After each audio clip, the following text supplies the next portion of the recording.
What is going on, guys? It is time for another episode of the Chasing Waypoints podcast. Whew. Been a good week. Very productive Sunday. Late in the day, I was hoping to get a chance to record an episode earlier today, but was not able to do that. We tried, though. We tried. It happens. So, what was I up to all day, you ask? Well, let's fill you in.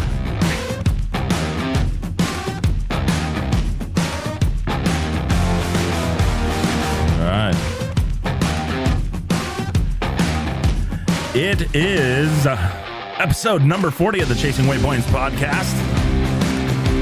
And we've got some changes. We've got some stuff going on.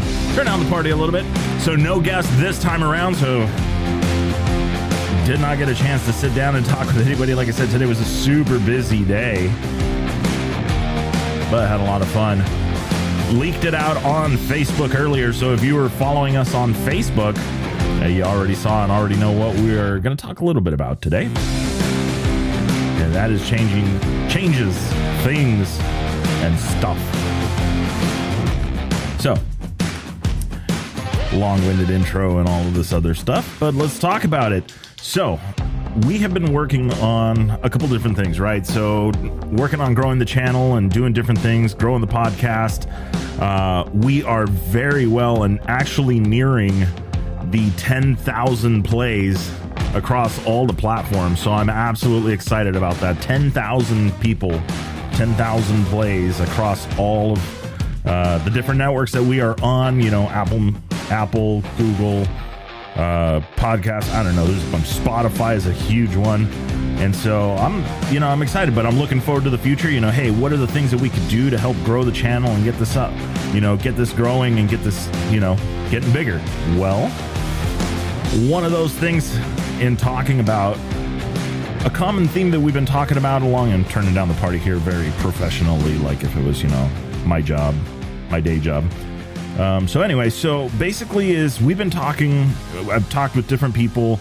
There's been a reoccurring theme in all of the podcast episodes when we talk about bivouacs and continuing, you know, that feeling, that vibe, right? Everybody in the bivouacs, everybody gets along. It's just kind of a, like, you know, it was race day during the day and now it's time to unwind. The bike is prepped, the road books will be out, you know, and everybody's just kind of unwinding and talking about the day's events and bench racing and, you know, getting ready for tomorrow. And, you know, so it's a very interesting dynamic, and I think that it is very, very interesting to see people in that habitat, right? In that thing. So, well, how do you get that to not end at the end of the event? And so there's a lot of forums and there's a lot of stuff and there's Facebook groups and, you know, emails and newsletters and, you know, could do all of this stuff. But the one that I've liked the most is the forum concept. And so with that being said, today we launched formally the Bivouac. So that's what I'm calling it. It is the forum on chasingwaypoints.com. We're calling it the Bivouac, and there's a couple of functions for it. So one, you've got the main, you know, the forum functions. So that's going to be an area for the rally raids here in North America. Maybe later on we expand it to the rest of the world and help get, you know, recognition for the local events. But the big thing is that for North America is a place where we can get these rally raid events to start posting their info. And so what I want to do is create basically a thread for each event where information is basically relayed to potential participants and things that they should watch out for and things that, you know, hey, these are the things that you need. And then I want to be able to have an area and have people talk about their experiences at these rallies. So whether it was the last event, or, you know, within the last couple events, these events change over the years and they grow into different animals. And as they continue to grow, more people visit them. And so we want to try and get a picture of, you know, what a newbie would expect. So ultimately what I would like to get to is a point where we can basically is just put down a budget, right? Okay, if we were leaving San Diego and we were going to go race this event or we were going to go participate in this event, you know, what's the budget like? What kind of preparation do I need on the bike? You know, what are the things to take? what should I show up with? What should I not show up with? Hey, I'm crossing an international border. What do I need to know about that? And so, of course, there's always going to be items and things and stuff that changes and all of that. But you know what? If we can get a lot of the details out and handled, it will make it easier for new people to get into the sport. They have a way of planning. And then not only that, but it also gives a way to get more people to the events, a meeting place for them, where people can get together and then go as a caravan. I love doing that when we go to the Baja races, is turn into a caravan and make sure that, you're not riding on your own into those or some of these places. So that's one aspect of it. The next one, of course, is the ability to have a place where people can do the tech talk, right? I'm setting up a bike. What do I need to know about it? Why would I pick this bike over the other? What oil should I run? All of that stuff. So there is an inherent danger when it comes to creating a forum and being a part of a forum. And that's, of course, the naysayers and the haters, the people that have a very strong opinion. And the goal behind the Bivouac is that at the races, it is a very professional environment. Everybody lets loose and there's some rivalries there and there's some stuff going on. But the idea is that everybody's behaves in a professional manner. And I want this to be kind of an extension of that, where it's good information. Everybody is welcome. It's not a pissing contest. It's not about trash talking events. It's not about doing any of that kind of stuff. It's more the end goal, right?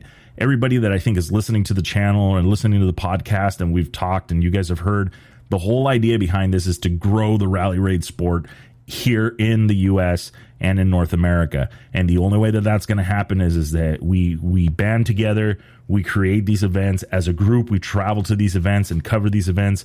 I'm trying to commit to next year being able to travel to the events and do things live and bring more information and do that kind of stuff. So I'm really, really looking forward to it. And this is getting, it's getting some traction. I'm watching the numbers grow. When I was talking about a BMW F850 GS versus a KTM 790 39 episodes ago, I didn't know where this was going. I listened to it, right? I didn't have an intro. I didn't have an outro. I didn't have all this stuff.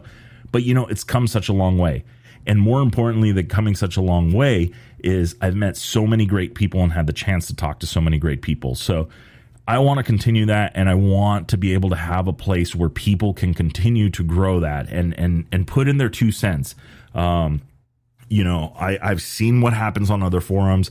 I've got my fingers crossed that everybody coming into this is going to be open-minded and there to help the people and talk about these events. Because again, like I said, it's up to us to make this sport grow here in the United States. So I say United States, but North America. And there's some stuff, that we're working on, right? So some more events. I've got the three basic events right now, right? We've got the Baja Rally, we've got Sonora Rally, and we've got the Kota Rally. Those are the 3 events that are up right now.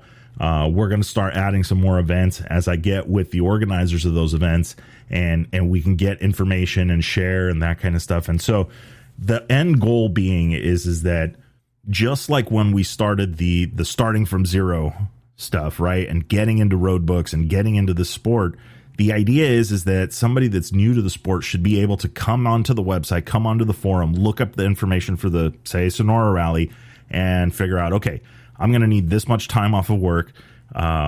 This is the varying terrain, so I got to make sure, in my training, I include riding in rocks and sand and big sand dunes and stuff like that.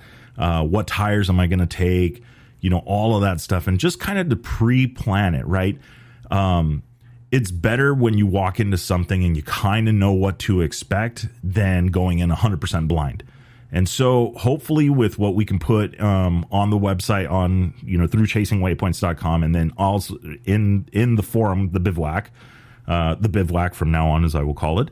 Once we could get more information in on the Bivouac, that is the goal. The goal is to be able to get people to get to these events, be better prepared for them, and just go from there, right? So, like I said, aside from the rally raid events and stuff like that going on, I want to do also in the general discussion, we'll do the bike builds, right? The people that are building bikes and stuff to do that. What kind of equipment do they need? What are they doing? If there's a technical question, I can't figure this out or whatever it is, that'll be the spot to ask that kind of stuff. Training. All right. I got all this stuff on my bike. I made the investment. What do I do next? What can I do to start my journey into this rally raid world? And then from there, of course, the introductions, right? We want to know who's on the website and who's on the Bivouac and all of that. So, and the goal is that, again, it turns into a bigger community, and basically you go to this event, you already talked on the forum, you know who they are. It probably took me about 2 hours to figure out which platform I was going to use, on the Chasing Waypoints website for this. And a really neat deal with this forum in particular is that it does, and I don't know, I actually don't spend a lot of time on the forums like I used to. Back when I used to work for Mendiola Transaxles, this was years ago, one of the things that I did do was get on the forums and help answer questions and do that kind of stuff. And let me tell you, it wears thin quickly. There's a lot of opinions, there's a lot of stuff and all that, and it just kind of left a taste in my mouth that I just really wasn't happy with. And so I decided that I'm going to back out. I haven't really been active in the forums in such a long time, but I think that this community and this group, it's a little bit different. So I'm looking forward to seeing this grow. But like I said, just doing the introduction. So this is just going to be a continuation of the Bivouac. Basically, you finish an event, you were in the Bivouac, finish an event, now you got another place to continue to talk about it, or reach out or try and find somebody that was at the event that you're trying to get connected with, and then the other way around, right? Traveling to the event and all that stuff. One of the neat features of this particular forum that I chose, or this platform for it, is that it does offer instant messaging. So you can do instant messaging rather than like a direct message, like an email. You could actually open up a peer-to-peer chat in this. So it's actually pretty cool. So I'll tell you guys now, you're probably going to see some ads and stuff like that. I am working on that because it does cost me a little bit of money to keep this website going, and then now with this platform going, so you guys will be probably seeing a couple of ads, but nothing too major. I will not do pop-ups because pop-ups drive me nuts. But most of the stuff will probably be like affiliate links or whatever. So if you click on it, you go to buy something, it's just going to be like a commission. You won't pay anything extra. It's just they give me a commission for putting that link on there. So there's the disclosure on that one. And then, and from there, we'll see where it grows into. But, I'm excited that we're getting to 10,000 looks or 10,000 listens across the platforms. We're growing. We're putting the Bivouac up on the website. It'll be a meeting place for people to talk, and then, we'll grow and we'll start listing some more events.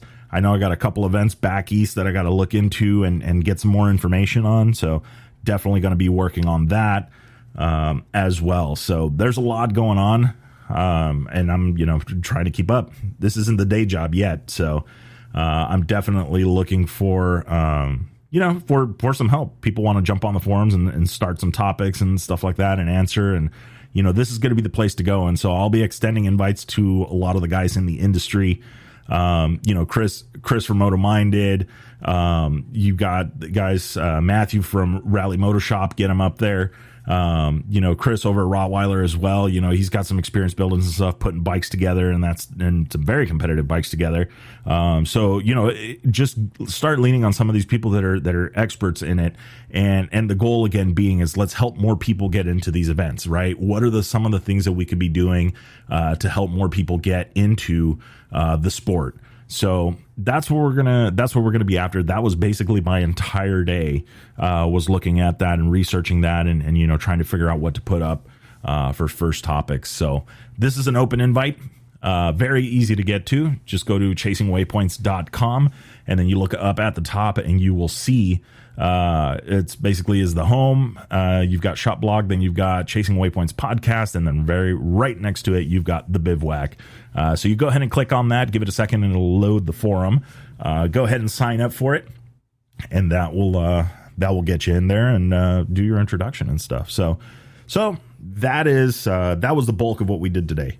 Was getting this forum set up, and so looking forward to it. More future plans and more things. I know we've been talking a little bit about it. Is I am working on going mobile, so we're going to start doing some coverage. We had the SoCal Roadbook Rally that wrapped up last night for these guys, and so we'll be reaching out to Dan Bart and Mason Klein and see how that event went, and then also talk. I know that Chris was there for Moto Minded. We had let's see, who else did we have? I think Matthew Lade made it down. I know he was trying to get down across the border, coming from Canada as well, and so a bunch of other people were there. So I'm looking forward to talking to them and see how that went.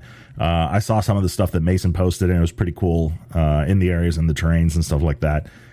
So we'll do that. Then I know that if you guys didn't already see, if you guys aren't following them yet, you may want to do so. You have Dave Black, Couch to Dakar. He was doing a training school with Jimmy Lewis, so doing some navigation training and stuff like that. So definitely want to check in with him. If you haven't followed him, you want to follow him to keep up with what he is doing. And so the goal, again, we're just going to grow these events. And so traveling next year, getting that done. We have got the Bivouac up, the forum there. And then of course, we're getting into riding season. So 790 is pretty much done. Just got to go out, ride it, mess with the clickers. And then we have got a 501 Husky 501 coming from the state of Washington, and I'm still trying to figure out how to get that thing down here. So I think I might negotiate something with the parents to get it down here. And my dad's been talking about wanting to do a road trip, so perfect excuse. So that's coming. Going to be looking forward to that, setting that thing up. I've already got some of the equipment for it. I've got the roadbook reader. I've got the RNS electronics, GFX V2 ready to go for it. Thumb switch, all of that stuff already ordered from Matthew. The CV switch that goes up on top, so I can still have those controls over on the that multifunction switch over on the left hand side. So I'm excited. I really enjoy building bikes and just tinkering and making them perfect. So I'm really looking forward to doing that and getting some miles. Go do some riding.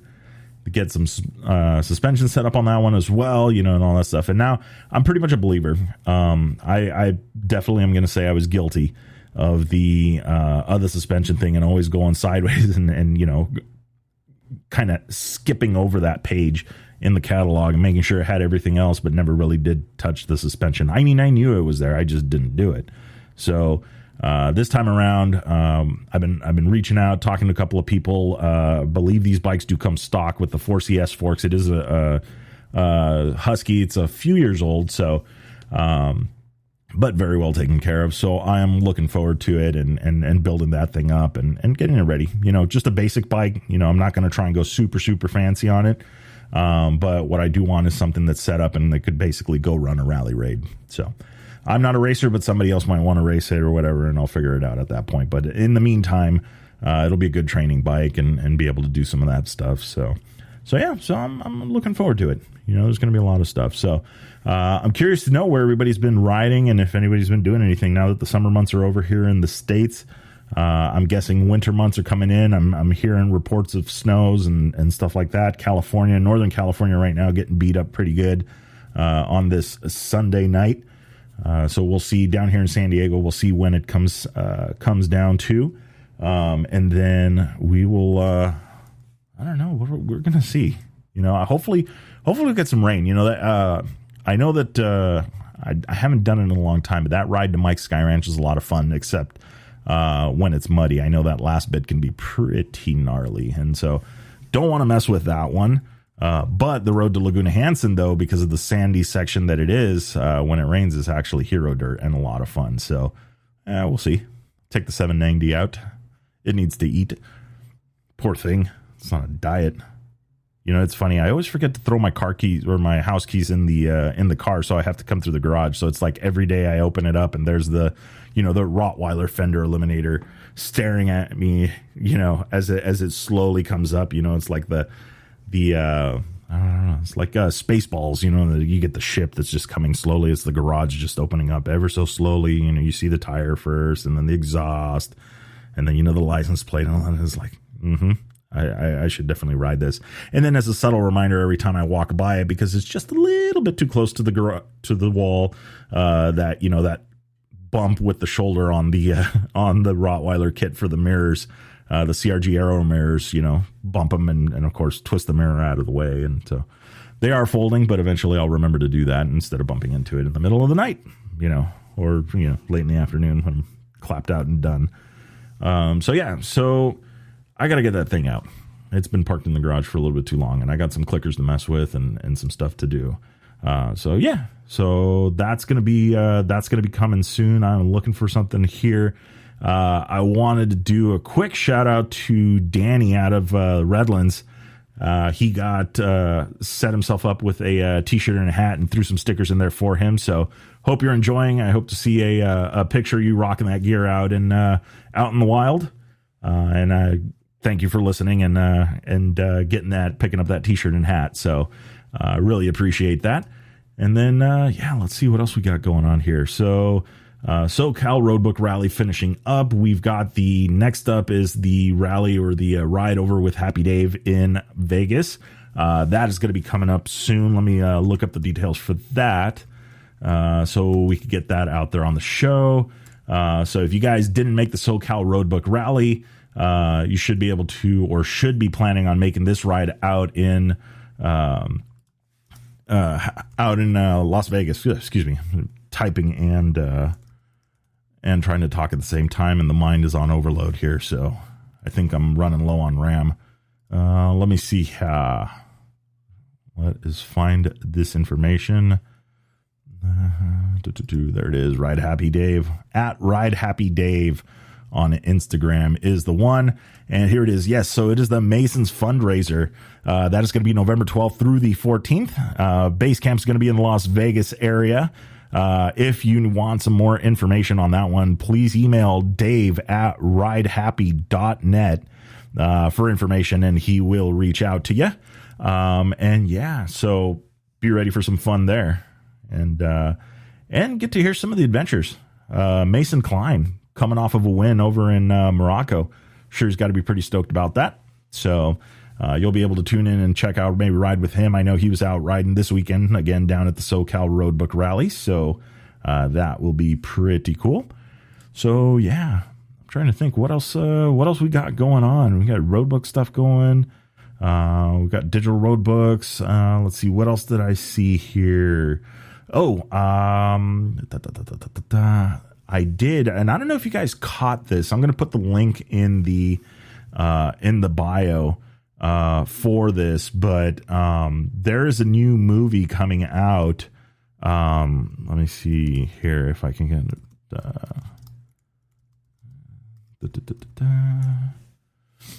All right, let's see what we got here.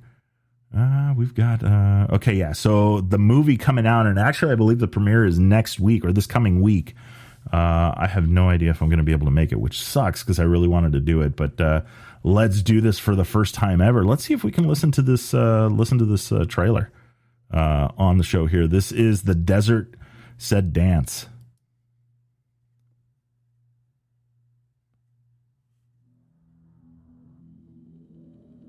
That adrenaline you can never have anywhere else. It's not just a race. You never know what's going to happen. If you think you're going to come down here and beat Mexico, it'll absolutely bite you.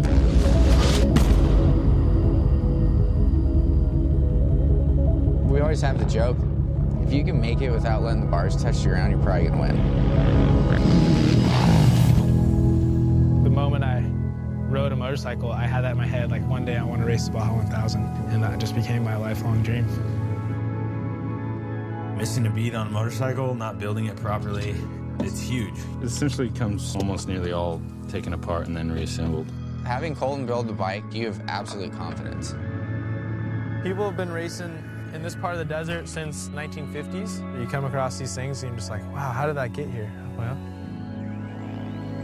I go to bed and I think about racing my dirt bike. I wake up and I think about a dirt bike. I do it because it's the ultimate challenge. I race Mexico because I love it. There's 200 to 500 entries. There's motorcycles, quads, UTVs, trophy trucks. It's really a battle against Baja for each person acts. He's doing one of the coldest sections. I can't even feel my fingertips right now.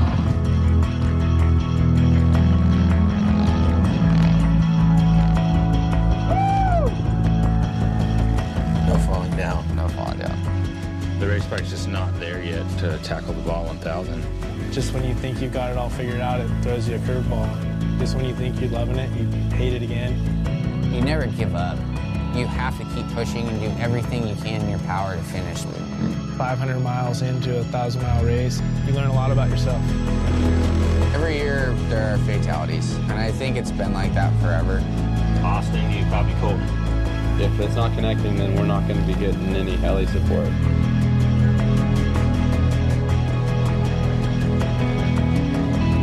The challenge of man and machine against the elements. If I didn't have my dirt bike, I wouldn't be the same person that I am today. It's just the greatest race in the world. It really is. Unbelievable.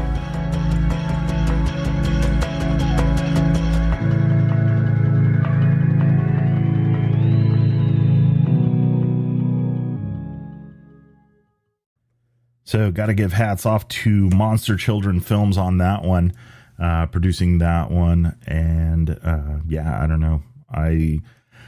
Mojave Productions was also involved in that, and those are goosebumps. I'm always kind of been a really big fan of Baja movies and stuff like that, and I could say I've actually had the pleasure of hanging around Colton Udall back in my time at Baja Rally, and working with him and talking to him, and then talking to him after we were looking at the possibility of building a bike. It just things for me personally didn't line up, but super pro. And then I know just recently at the Baja 400, putting the hurting on the 1X team, putting him and Derek, I believe, basically it was 2 against 6, and we're able to pull off the win. So that was pretty cool. I know in the end it was a technicality that called the race, and the finishing order changed.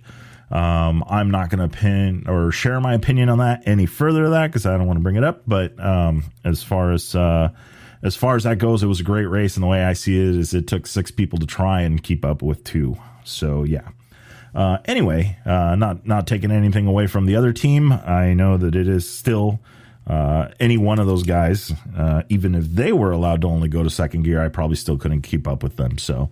But I'm looking forward to the Baja 1000. It is going to be the Peninsula Run this year. We've also, in talking, if you haven't already heard it, the last episode with Andy Kirker, one of the last episodes with Andy Kirker, talking about the Pro Moto Rally class. So really excited to kind of see how that shakes out.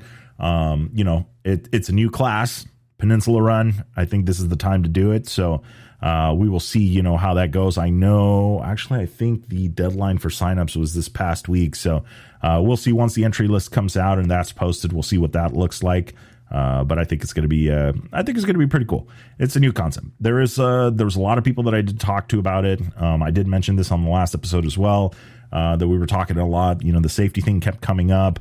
But at the same time, there was a lot of people that also said, hey, this is a cool concept, right? And everybody was kind of, that I've talked to on the score side, is kind of well aware, like, okay, yeah, this isn't rally. They're not trying to make it a rally raid. This is just a new type of racing, a new type of class to do it. And I think that it's, I still believe that it is the future.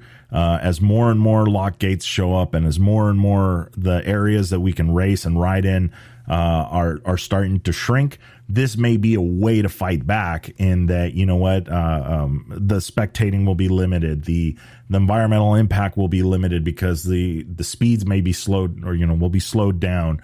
There won't be that trash and that stuff out in the middle of nowhere because you're not having to collect race course markers and things like that. And so I think that there's a lot to this. And speaking of which, of areas closing down and things getting smaller and all that stuff, I was watching a video today where they were talking with a couple people from, or was one of the persons, I believe Jane was her name, from AEO. And they were talking about this new legislation stuff that's going on, where basically no more dirt bikes in 2022. Everything's got to be ridden on a closed course or private property unless it's got a license plate or if it's got a green sticker. But the green sticker bikes is like maybe 2. So, it sucks to see that that's the way that it is going, and that we're spending so much time tackling an industry that, go pick 20 people off the street and see how many of those 20 people actually ride dirt bikes. Go pick 100. See how many of them actually ride dirt bikes. And is it really that impact? Is it really, by those, whatever percentage that is? And I'll tell you, it's far from 50%, way less than 50%. But of those people, is it really like, are we really going to make an impact? And I understand about think small and big things happen and yeah, I gotcha. But at the end of the day, you think about this. You kind of think about it this way. I'm just going to go here. Okay. When you tune one of these bikes and you do all of this stuff, is you want the thing to run right on the ragged edge. You want it to be, if you're tuning for performance, you want to make sure so that it is on point and no raw gas is coming out. Raw gas, you're wasting it. You don't waste gas in these sports. But a car has a catalytic converter, because there's unburnt fuels and things that it has to burn after the combustion happens in order to clean the air coming out.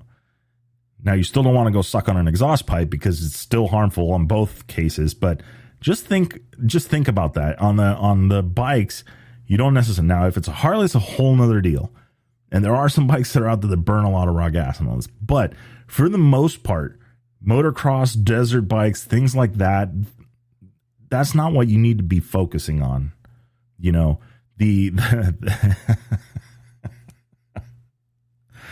I can't help but laugh, but man, our Honda lawnmower is going to be expensive here in the next few months.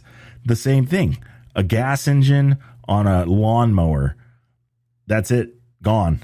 Now, if you just didn't want them cutting the grass at 6 a.m, your neighbor or whoever, the landscaping crew, whatever it was, you could have just told them. You didn't have to go ban the whole engine, right? But no, that's what we're going to do, because that's what makes sense, right? We're going to ban the small gasoline engine in California, because that's going to make a difference. So I think that if you really wanted to make an impact, we're going to have to go with just like how they do the cars. If it's legal in California, it's got to happen everywhere else. So if you're signing legislature in California to ban small gas engines, well, you know what? Why not just go ahead and take care of all 50 states at the same time? Because then you will make an actual impact. Right now, with this, to be honest, a small powered gas engine, gas powered generators, all of that stuff is at stake. So now think about this: is I live out in the eastern part of the city, way out in the sticks. Well, when the power goes out here, what do you do? Oh, we'll just go get a generator. Oh, well, if you're on solar, you wouldn't have that problem. Wrong. If you're on solar, you're still required to be able to disconnect. So when the power goes out, the power goes out, even if you are on solar, unless you've invested in a battery pack that's bolted to the house, you will not. And a lot of people don't know that. And it's a very simple thing. The reason that they want you to be able to be shut off when they shut off the power is very simple. They don't want the lines being backfed. And by backfed, your solar system is actually putting power back into the power grid when they're trying to shut it off because high wind warnings, brownouts, because everybody's charging their electric cars at the same time and running the AC at the same time, or, all of this stuff that's going on. So definitely something that kind of have to take a step back and really actually consider it, because I don't think that like other things that we've gone into, and I'm definitely not going to go all full send political on this, but there is definitely a lot of things that feel like they're almost rushed into, and they're done to appease a small group of people, and in a fashion that, okay, well, we're going to do this, we'll make this law, and then to kind of, you know what, okay, but we'll kind of make it better with this law, and then that one, then we'll go that law, and the next thing you know, you're paying 3 different types of gas taxes. They're all just called differently, so we'll see. We'll see where this all leads to. Hopefully this could get figured out, because there's a lot of industries that are going to be affected that I don't think a lot of people understand yet. But we'll see. When you're tired of cutting your lawn and you want to hire a landscaping company, and what used to be $100 a month is now $600 a month because, well, they got to buy a whole new fancy truck with charging equipment on it, you will understand why the small internal combustion engine was such a big deal. So anyway, on that note, what else? Let's see what else we got to talk about. I think that's it. Yeah, I think we're good. So, moral of the story, jump on over to the Chasing Waypoints website. Go ahead and jump on and sign up to the Bivouac forum, and let's get that party going. Let's see what we can shake loose. Like I said, I hope we can get more and more people involved in this sport, get more people excited about participating in their first rally, build that support group as people go to that first rally to make sure that, they don't feel alone. That is the end game. So that is what we're going to do. That is what we're going to leave the show on. And with that being said, see ya.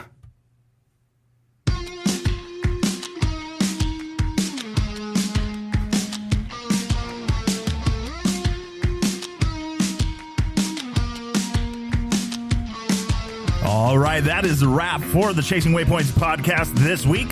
Hope you guys enjoyed the show. Don't forget to like and subscribe if you like what you heard. We are available on Apple Podcasts, Google Podcasts, and a bunch of others. Also, follow us on social media.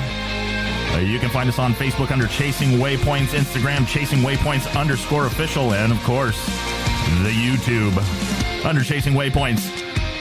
Hope everybody has a good week. We will see you guys for the next episode. Remember, shiny side up, and don't forget to tag us.